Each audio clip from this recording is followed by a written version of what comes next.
ବନ୍ଧୁଗଣ, ଅନ୍ୟମାନଙ୍କୁ ସାହାଯ୍ୟ କରିବା ଏହି ଦୁନିଆରେ ସବୁଠାରୁ ବଡ଼ ପୁଣ୍ୟ ବୋଲି ବିବେଚନା କରାଯାଏ। କିନ୍ତୁ ଆପଣ କ'ଣ ଜାଣନ୍ତି ଯେ କିଛି ସାହାଯ୍ୟ ଆପଣଙ୍କ ବିନାଶର କାରଣ ହୋଇପାରେ? ଆଚାର୍ଯ୍ୟ ଚାଣକ୍ୟ କହିଥିଲେ ଯେ ସମସ୍ତ ସାହାଯ୍ୟ ପୁଣ୍ୟ ନୁହେଁ। ଆଜି ଆମେ 3 ଜଣ ବ୍ୟକ୍ତିଙ୍କ ବିଷୟରେ ଜାଣିବା ଯାହାଙ୍କ ସାହାଯ୍ୟ ନିଜକୁ ପାଦରେ ବାଣ ମାରିବା ପରେ ଥରେ ଆଚାର୍ଯ୍ୟ ଚାଣକ୍ୟଙ୍କ ପ୍ରିୟ ଶିଷ୍ୟ ଚନ୍ଦ୍ରଗୁପ୍ତ, ଯିଏ ସ୍ୱଭାବରେ ବହୁତ ଦୟାଳୁ ଥିଲେ, ଜଣେ ଅପରିଚିତ ବ୍ୟକ୍ତିଙ୍କୁ ସମସ୍ୟାରେ ପଡ଼ିଥିବା ଦେଖି ତାଙ୍କୁ ସାହାଯ୍ୟ କରିଥିଲେ। ସେ ତାଙ୍କୁ ଖାଇବାକୁ ଦେଇଥିଲେ, ଟଙ୍କା ଦେଇଥିଲେ ଏବଂ ଆଶ୍ରୟ ମଧ୍ୟ ଦେଇଥିଲେ। କିଛି ଦିନ ପରେ ସେହି ବ୍ୟକ୍ତି ଚନ୍ଦ୍ରଗୁପ୍ତଙ୍କ ସମସ୍ତ ସଞ୍ଚୟ ଚୋରି କରି ପଳାଇ ଯାଇଥିଲେ। ଚନ୍ଦ୍ରଗୁପ୍ତ ଦୁଃଖିତ ଏବଂ ନିରାଶ ହୋଇ ଆଚାର୍ଯ୍ୟ ଚାଣକ୍ୟଙ୍କ ପାଖକୁ ଯାଇ କହିଲେ, ଗୁରୁଦେବ, ମୁଁ ଏକ ପୁଣ୍ୟ କାମ କରିଥିଲି, ତେବେ ମୋ ସହିତ ଏପରି ଦୁଃଖ କାହିଁକି ଘଟିଲା? କୌଣସି ଅଭାବଗ୍ରସ୍ତ ବ୍ୟକ୍ତିଙ୍କୁ ସାହାଯ୍ୟ କରିବା କ'ଣ ପାପ? ଆଚାର୍ଯ୍ୟ ଚାଣକ୍ୟ ଶାନ୍ତ ଭାବରେ ଉତ୍ତର ଦେଲେ, ପୁତ୍ର, କରୁଣା ଏବଂ ସାହାଯ୍ୟ ହେଉଛି ଜଣେ ବ୍ୟକ୍ତିର ସର୍ବୋତ୍ତମ ଗୁଣ। କିନ୍ତୁ ବିବେଚନା ବିନା ଏହି ଗୁଣଗୁଡ଼ିକୁ ବ୍ୟବହାର କରିବା ନିଆଁରେ ଇନ୍ଧନ ମିଶାଇବା ପରି। ସମସ୍ତେ ସାହାଯ୍ୟ ପାଇବାକୁ ଯୋଗ୍ୟ ନୁହନ୍ତି। ଯେପରି ବିଷୟରେ ପୂର୍ଣ୍ଣ ପାତ୍ରରେ ଅମୃତ ଢାଳିବା ଏହାକୁ ବିଷୟରେ ପରିଣତ କରିଦିଏ, ଭୁଲ ଲୋକଙ୍କୁ ସାହାଯ୍ୟ କରିବା ଆପଣଙ୍କ ପାଇଁ ବିନାଶ ଆଣିପାରେ। ଚନ୍ଦ୍ରଗୁପ୍ତ ଆଗ୍ରହ ସହ ପଚାରିଲେ, ଗୁରୁଦେବ, ଦୟାକରି ମୋତେ କୁହନ୍ତୁ ଯେ ଆମେ କେଉଁମାନଙ୍କୁ ସାହାଯ୍ୟ କରିବାରୁ ଦୂରେଇ ରହିବା ଉଚିତ? ମୁଁ ଆଉ ଥରେ ଏହି ଭୁଲ କରିବାକୁ ଚାହୁଁନାହିଁ। ଚାଣକ୍ୟ ହସି କହିଲେ, ପୁତ୍ର, ଆଜି ମୁଁ ତୁମକୁ 3 ପ୍ରକାରର ଲୋକଙ୍କ ବିଷୟରେ କହିବି ଯାହାଙ୍କୁ ସାହାଯ୍ୟ କରିବା ଅସମ୍ଭବ। ପ୍ରଥମ ବ୍ୟକ୍ତି ଦୁଷ୍ଟ ଏବଂ ଖରାପ ସ୍ୱଭାବର। ଆଚାର୍ଯ୍ୟ ଗମ୍ଭୀର ସ୍ୱରରେ କହିଲେ, ପ୍ରଥମରେ ଦୁଷ୍ଟ ବ୍ୟକ୍ତିଙ୍କୁ କେବେ ସାହାଯ୍ୟ କର ନାହିଁ। ଅନ୍ୟମାନଙ୍କୁ କଷ୍ଟ ଦେଇ ସୁଖ ପାଆନ୍ତି ବୋଲି ସାହାଯ୍ୟ କରିବା ସାପକୁ କ୍ଷୀର ପିଇବା ପରି। ସେ କେବଳ ତୁମର କ୍ଷତି କରିବ ନାହିଁ, ବରଂ ତୁମ ସାହାଯ୍ୟର ଅପବ୍ୟବହାର ମଧ୍ୟ କରିବ।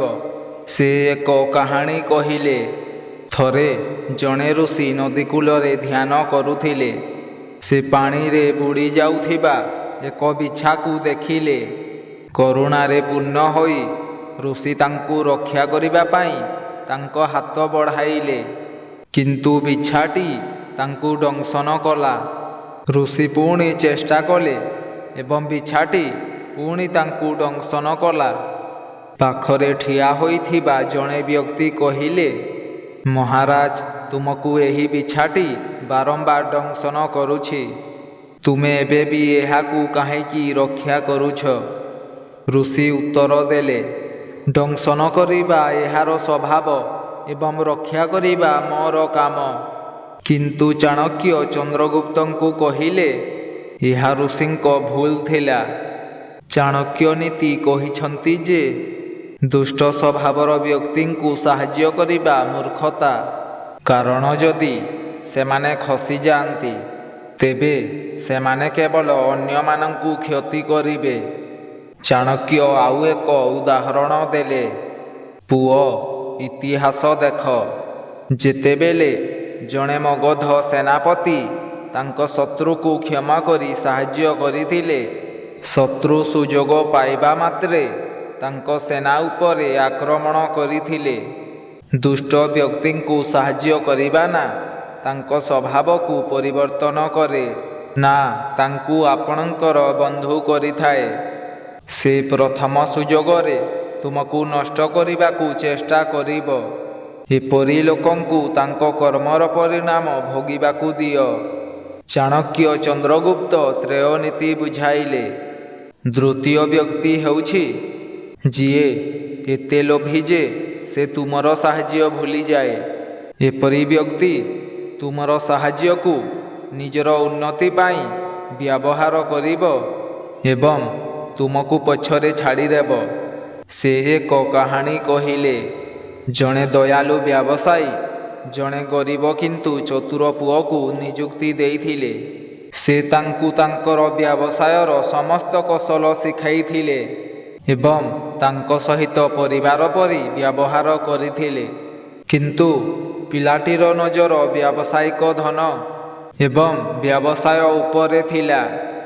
ସୁଯୋଗ ଦେଖି ସେ ବ୍ୟବସାୟିକ ବାଣିଜ୍ୟ ଗୁପ୍ତ କଥାକୁ ତାଙ୍କ ଶତ୍ରୁମାନଙ୍କୁ ବିକ୍ରି କରିଦେଲେ ଏବଂ ନିଜେ ବ୍ୟବସାୟର ମାଲିକ ହୋଇଗଲେ। ଚାଣକ୍ୟ ତୃତୀୟ ନୀତି ବୁଝାଇଲେ। ଏହା ଆଜି ମଧ୍ୟ ଘଟେ। ଲୋକମାନେ ସେମାନଙ୍କ ସହକର୍ମୀଙ୍କୁ ସାହାଯ୍ୟ କରନ୍ତି କିନ୍ତୁ ସେହି ସହକର୍ମୀଙ୍କ ପରେ ସେମାନଙ୍କୁ ବଦଳାଇ ଦିଅନ୍ତି। ତେଣୁ ସର୍ବଦା ଚିନ୍ତା କରନ୍ତୁ ଯେ ଆପଣ ଯେଉଁ ବ୍ୟକ୍ତିଙ୍କୁ ସାହାଯ୍ୟ କରନ୍ତି ସେ ଆପଣଙ୍କ ପ୍ରତି ବିଶ୍ୱସ୍ତ କି ନାହିଁ ଏବଂ ଆପଣଙ୍କ ସାହାଯ୍ୟକୁ ସମ୍ମାନ କରନ୍ତି କି ନାହିଁ। ସେ ଆହୁରି କହିଥିଲେ ଯେ ଯିଏ ଆପଣଙ୍କ ସାହାଯ୍ୟକୁ ଅଧିକାର ବୋଲି ମନେ କରେ ସେ କେବେ ବି କୃତଜ୍ଞ ହେବ ନାହିଁ ଯେପର୍ଯ୍ୟନ୍ତ ଆପଣ ତାଙ୍କ ପାଇଁ ଉପଯୋଗୀ ହେବେ ସେ ପର୍ଯ୍ୟନ୍ତ ସେ ଆପଣଙ୍କୁ ମୂଲ୍ୟ ଦେବେ। ଯେଉଁଦିନ ଆପଣ ତାଙ୍କ ଆବଶ୍ୟକତା ପୂରଣ କରିପାରିବେ ନାହିଁ ସେ ଆପଣଙ୍କୁ କ୍ଷତି କରିବାର ଉଦ୍ଧା କରିବେ ନାହିଁ। ତୃତୀୟ ବ୍ୟକ୍ତି ସର୍ବଦା ଅଭିଯୋଗ କରୁଛନ୍ତି। ଚାଣକ୍ୟ ତୃତୀୟ ନୀତି ବୁଝାଇଲେ। ପୁଅ ଯିଏ ସବୁବେଳେ ଅଭିଯୋଗ କରେ ଏବଂ ଯିଏ ସବୁବେଳେ ଦୁଃଖୀ ରୁହେ ତାକୁ ସାହାଯ୍ୟ କର ନାହିଁ। ଏପରି ବ୍ୟକ୍ତି ତୁମର ସମସ୍ତ ଶକ୍ତି ଏବଂ ଖୁସି ଛଡ଼ାଇ ନେବ। ସେ ଏକ କାହାଣୀ କହିଲେ। ଗୋଟିଏ ଗାଁରେ ଦୁଇ ଜଣ ବନ୍ଧୁ ଥିଲେ। ଜଣେ ସର୍ବଦା ଖୁସି ଏବଂ ପ୍ରଫୁଲ୍ଲ ରହୁଥିଲେ। ଅନ୍ୟ ଜଣେ ତାଙ୍କ ଦାରିଦ୍ର୍ୟ ତାଙ୍କ ଭାଗ୍ୟ ଏବଂ ଅନ୍ୟ ସବୁ କିଛି ବିଷୟରେ ଅଭିଯୋଗ କରୁଥିଲେ। ଖୁସି ବନ୍ଧୁଟି ତାଙ୍କ ବନ୍ଧୁକୁ ବହୁତ ସାହାଯ୍ୟ କଲା। ସେ ତାଙ୍କୁ ଟଙ୍କା ଦେଲେ କାମ କରାଇଲେ ଏବଂ ସବୁବେଳେ ତାଙ୍କୁ ଉତ୍ସାହିତ କଲେ। କିନ୍ତୁ ଅଭିଯୋଗକାରୀ ବନ୍ଧୁ ପ୍ରତ୍ୟେକ ସମାଧାନରେ ଏକ ନୂତନ ସମସ୍ୟା ଦେଖିଲା। ସେ କେବେ ଖୁସି ନଥିଲେ। ଧୀରେ ଧୀରେ ତାଙ୍କ ଖୁସି ବନ୍ଧୁମାନେ ମଧ୍ୟ ହତାଶ ହୋଇଗଲେ। ଜୀବନରେ ତାଙ୍କର ନିଜର ଉନ୍ନତି ଅଟକିଗଲା ଏବଂ ସେ ନିରନ୍ତର ଚାପଗ୍ରସ୍ତ ହୋଇ ରହିଲେ। ଚାଣକ୍ୟ କହିଥିଲେ ଆଜି ମଧ୍ୟ ଏପରି ଲୋକ ଅଛନ୍ତି ଯେଉଁମାନେ ଛୋଟ ବଡ଼ କଥା ହେଉ ପ୍ରତ୍ୟେକ କଥାରେ ଅଭିଯୋଗ କରନ୍ତି। ଏହା ସେମାନଙ୍କ ପରିବାର ଚାକିରି କିମ୍ବା ସମାଜ ବିଷୟରେ ହେଉ ସେମାନେ ସବୁବେଳେ ଦୋଷ ଖୋଜିଥାନ୍ତି। ଏପରି ଲୋକଙ୍କୁ ସାହାଯ୍ୟ କରିବା ଆପଣଙ୍କ ସମୟ ଏବଂ ଶକ୍ତି ନଷ୍ଟ କରେ। ସେମାନଙ୍କ ଠାରୁ ନିଜକୁ ଦୂରେଇ ରଖିବା ବୁଦ୍ଧିମାନର କାର୍ଯ୍ୟ। ସେ ଆହୁରି କହିଥିଲେ ଏପରି ବ୍ୟକ୍ତି ଏକ କଡ଼ା ମେଘ ପରି ଯେ ଯେଉଁଠାରେ ବି ଯାଏ ସେଠି ଖୁସି ଏବଂ ଆଲୋକ ଛଡ଼ାଇ ନେଇଯାଇଥାଏ। ଆପଣ ଯେତେ ସାହାଯ୍ୟ କଲେ ମଧ୍ୟ ସେମାନେ କେବେ ବି ସନ୍ତୁଷ୍ଟ ହେବେ ନାହିଁ। ସେମାନଙ୍କ ନକାରାତ୍ମକତା ଆପଣଙ୍କୁ ଅଭିଭୂତ କରିବ। ଚନ୍ଦ୍ରଗୁପ୍ତ ଚିନ୍ତିତ ହୋଇ ପଚାରିଲେ ଗୁରୁଦେବ ଏହାର ଅର୍ଥ କ'ଣ ଆମେ କାହାକୁ ସାହାଯ୍ୟ କରିବା ଉଚିତ ନୁହେଁ? ଚାଣକ୍ୟ ହସି କହିଲେ ନା ଚନ୍ଦ୍ରଗୁପ୍ତ ସାହାଯ୍ୟ କରିବା ଏକ ମାନବୀୟ କର୍ତ୍ତବ୍ୟ କିନ୍ତୁ ଏହି କର୍ତ୍ତବ୍ୟ ବିବେଚନା ସହିତ ପାଳନ କରାଯିବା ଉଚିତ। ଚାଣକ୍ୟ ନୀତି କହିଛନ୍ତି ଯେ ଦାନ ସର୍ବଦା ଯୋଗ୍ୟ ଲୋକଙ୍କୁ ଦିଆଯିବା ଉଚିତ। ଯେପରି ଆପଣ ଉର୍ବର ମାଟିରେ ବିହନ ବୁଣନ୍ତି ସେହିପରି ଯେଉଁମାନେ ଏହାର ମୂଲ୍ୟ ବୁଝନ୍ତି ସେମାନଙ୍କର କରୁଣା ଏବଂ ସମ୍ବଳ ବିନିଯୋଗ କରନ୍ତୁ। ସେ ଆହୁରି କହିଥିଲେ ଜୀବନ ଏକ ଯୁଦ୍ଧକ୍ଷେତ୍ର। ଚନ୍ଦ୍ରଗୁପ୍ତ ଏଥିରେ ଆପଣଙ୍କୁ ଆପଣଙ୍କର ସମ୍ବଳ ସମୟ ଟଙ୍କା ଏବଂ ଶକ୍ତିକୁ ବୁଦ୍ଧିମାନ ଭାବରେ ବ୍ୟବହାର କରିବାକୁ ପଡ଼ିବ।